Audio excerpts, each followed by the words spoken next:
Hello everyone, welcome to our YouTube channel. SSC GD, RPF constable, RRB group D exam రాసే అభ్యర్థులకు నేను exam రాసే ముందు ఫాలో అయిన టిప్స్ మీతో షేర్ చేసుకుందాం అనుకుంటున్నాను ఈరోజు. మొత్తం వీడియో ఎండ్ వరకు చూడండి.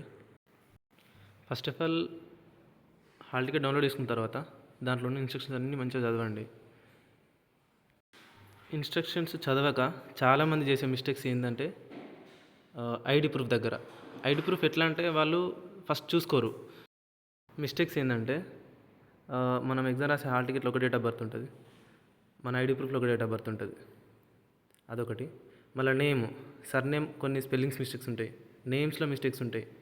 అట్లాంటి చిన్న చిన్న మిస్టేక్స్ వల్ల మనకి ఎగ్జామ్కి అలో చేయరు. బాగా కష్టపడి చదివి అంత దూరం ఎగ్జామ్ రాద్దామని వెళ్తే అక్కడికి వెళ్ళిన తర్వాత ఐడి ప్రూఫ్ కరెక్ట్ లేదని రిటర్న్ పంపిస్తే ఆ బాధ ఎట్లుంటుందో ఆ బాధ ఫీల్ అయిన వాళ్ళకి తెలుస్తుంది. ఇంకోటి ఏంటంటే, ఎగ్జామ్ ఉందంటే ఏదో భయపడతారు, నిద్ర రాదని, అరే భయం అవుతుందిరా అని అట్లా టెన్షన్ పడతారు. టెన్షన్ అసలు పడాల్సిన అవసరమే లేదు. ఎగ్జామ్ రోజు ఎట్లా అంటే హరిబరి ఉండొద్దు. ఒకటి, ఎగ్జామ్ సెంటర్కి ఒక 1 అవర్ ముందు రీచ్ అయ్యేలాగా చూసుకోవాలి. ఒకటి, అక్కడికి వెళ్ళేటప్పుడు ఐడి ప్రూఫ్స్ ఉంటాయి కదా, హాల్ టికెట్ కానీ ఐడి ప్రూఫ్స్ కానీ మనం తీసుకెళ్ళేటప్పుడు జాగ్రత్త తీసుకెళ్ళాలి.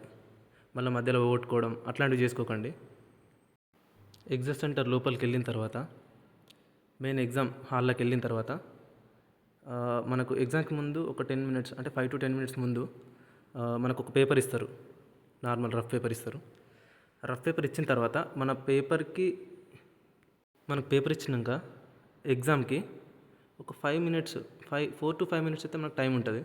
ఆ 4 to 5 మినిట్స్లో వాళ్ళకి తెలియకుండా మనం ఏం చేయాలంటే ఆల్ఫాబెట్స్ కానీ, స్క్వేర్స్ కానీ, వాటి నెంబరింగ్స్ కానీ, కొన్ని ట్రిక్స్ ఉంటాయి కదా మీకు తెలిసిన ట్రిక్స్, సైడ్స్ కానీ, అవన్నీ రాసుకొని పెట్టుకోవాలి. వితిన్ సెకండ్స్లలో రాసి పెట్టుకోవాలి. ఎగ్జామ్ స్టార్ట్ అవుతుంది. ఎగ్జామ్ స్టార్ట్ అయినాక ఒక లాంగ్ బ్రీత్ తీసుకొని ఎగ్జామ్ స్టార్ట్ చేయాలి. ఫస్ట్ ఆఫ్ ఆల్ మనకు తెలిసినవన్నీ చేసుకుంటూ పోవాలి. రాని వాటికి మంచిగా మార్క్ ఫర్ ద రివ్యూ పెట్టుకొని అట్లా పెట్టుకొని ఉంచుకోవాలి. మళ్ళీ మెయిన్గా ఏంటంటే, మన వాళ్ళు ఏం చేస్తారంటే మ్యాథ్స్ రీజనింగ్ దగ్గర ఎక్కువ టైం వేస్ట్ చేస్తారు. మ్యాథ్స్ రీజనింగ్ దగ్గర ఎక్కువ టైం వేస్ట్ చేయొద్దు అసలుకే. ఒకదానికి ఆన్సర్ వస్తలేదు అని అంటే దాన్ని మార్క్ ఫర్ ది పెట్టుకొని తర్వాత చేయాలి దాన్ని. ఫస్ట్ ఉన్న క్వశ్చన్స్, మనకి 80 క్వశ్చన్స్ ఉంటాయి ఎస్ఎస్జిడిలో. 80 క్వశ్చన్స్ ఉన్నప్పుడు 80 క్వశ్చన్స్ మొత్తం చదివేలాగా చూసుకోవాలి. ఆ 80 క్వశ్చన్స్ కూడా ఒక్కొక్క క్వశ్చన్ పూర్తిగా చదవాలి. కొందరు ఎట్లా అంటే ఒక క్వశ్చన్ సగం చదివేసి అరే ఇదేనారా ఆన్సర్ అని ఏదో ఒక ఆన్సర్ పెడతారు. కానీ తర్వాత ఎగ్జామ్ అయిన తర్వాత బయటకు వచ్చిన తర్వాత దీనికి నేను ఇది పెట్టినరా, దీన్ని పెట్టినరా అని ఇట్లా టెన్షన్ పడతారు. సో ఎగ్జామ్ రాసేటప్పుడే కొంచెం జాగ్రత్తగా ఉంటే మళ్ళీ అది రిపీట్ కాదు కదా. అట్లా అని ఫస్ట్ ఏ సబ్జెక్ట్ చేయాలి, మ్యాథ్స్ చేయాలా, రీజనింగ్ చేయాలా, ఇంగ్లీష్ చేయాలా, జిఎస్ చేయాలా అనే ఒక సందేహంలో ఉంటారు అందరూ. ఆ సందేహాలు ఉండకండి. ఎందుకంటే మనకు తెలుసు మనం ఏది చేస్తే మనకు ఏదైతే ఈజీ ఉంటుంది, మనకు ఏ సబ్జెక్ట్ వస్తుంది, మనకు ఏదైతే తొందర అవుతుంది అని అనుకుంటామో ఆ సబ్జెక్ట్ మీరు స్టార్ట్ చేయండి.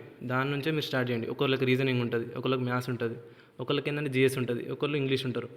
అట్లా ఎవరిది వాళ్ళకి.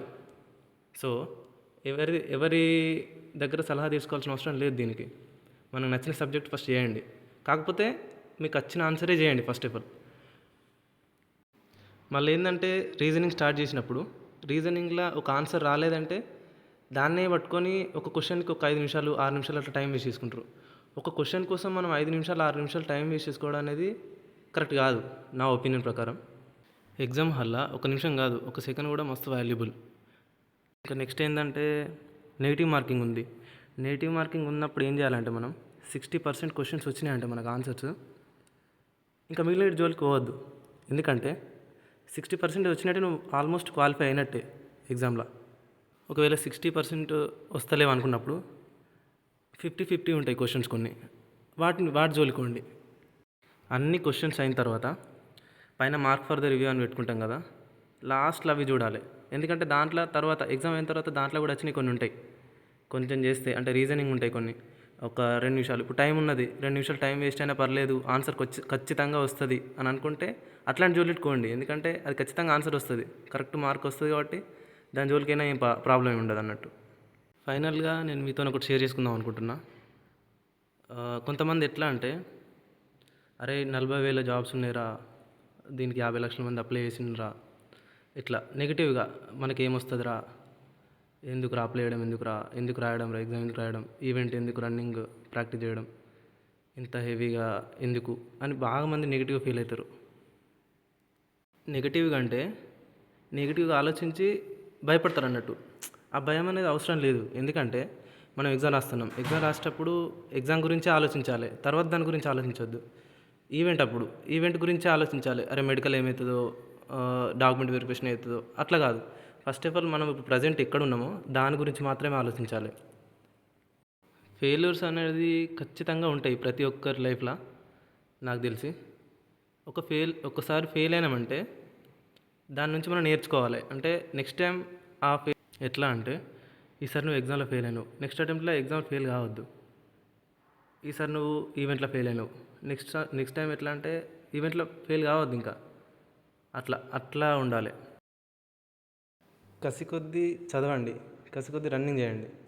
ఎట్లా అంటే ఇంకా మనకు ఓడి కాంపిటీషన్ రావద్దు ఇంకా. అట్లా ఉండాలి కాంపిటీషన్. మిమ్మల్ని మీరు నమ్ముకోర్రి అంతే, ఖచ్చితంగా సక్సెస్ అవుతారు. వీడియో లాస్ట్ వరకు చూసినందుకు థ్యాంక్ యూ టు ఆల్.